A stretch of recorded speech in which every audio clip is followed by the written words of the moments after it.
सुनील केदार यांची नागपूर जिल्हा पेटवण्याची धमकी दिली गेली आहे असा व्हिडिओ हा व्हायरल झालेला आहे।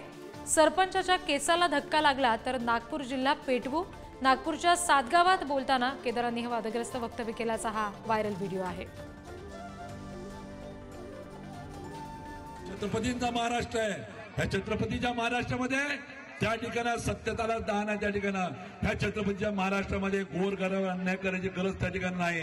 आणि या छत्रपतीच्या महाराष्ट्रामध्ये आपण सगळेजण येणाऱ्या 2 महिन्यानंतर गोविंदांना नाचू अशावर विश्वास देतो। आणि योगेशजी, हा सुनील केदार आपल्याला शब्द देऊन जातोय, आज तुमच्या केसाला जरी धक्का लागला ना तर पुरा नागपूरला पेटवून टाकू। त्या लक्षात त्या ठिकाणी आपल्याला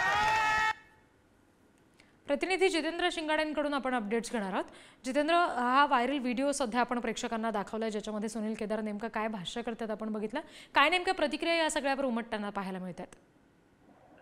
हे प्रचाराच्या वेळेचा व्हिडिओ होता। म्हणजे लोकसभा निवडणुकीनंतर आता सभा झालेली होती आणि त्या परिसरामध्ये योगेश सातपुते या गावातील जे आहेत सरपंच आणि उपसरपंचामध्ये वाद झाला होता आणि या वादामुळे नंतर सातपुते यांच्यावर अॅट्रॉसिटीचा गुन्हा दाखल करण्याची मागणी करण्यात आली होती। मात्र ही जी जाहीर सभा झालेली होती त्या जाहीर सभेत योगेश सातपुते यांच्या केसाला धक्का लावला तर अख्खा नागपूर जिल्हा पेटवून देण्याची भाषा सुनील केदारांनी भाषणादरम्यान वापरली होती आणि त्यावरूनच आता वाद निर्माण झालेला आहे। या व्हिडिओ जो व्हायरल झालेला त्यानंतर आता भाजप नेत्यांनी सुनील केदार यांच्या विरोधात आंदोलन करण्याचा इशारा दिलेला आहे। महत्वाचं म्हणजे सुनील केदार यांना कोर्टाने अपात्र ठरविल्यानंतर सुनील केदारांना विधानसभा निवडणुकी लढवता येईल की नाही लढवता येईल हा प्रश्न उपस्थित असताना आता विरोधक खास करून भाजप जे आहे ते सुनील केदारांना पूर्णपणे जिल्ह्यात घेरण्याचा प्रयत्न करत आहेत।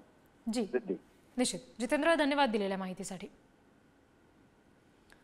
सरपंचाच्या केसाला धक्का लागला तर नागपूर जिल्हा पेटवू असं सुनील केदार यांनी या प्रचार सभेदरम्यान म्हटलं होतं, आपण बघितलं त्याचा हा व्हायरल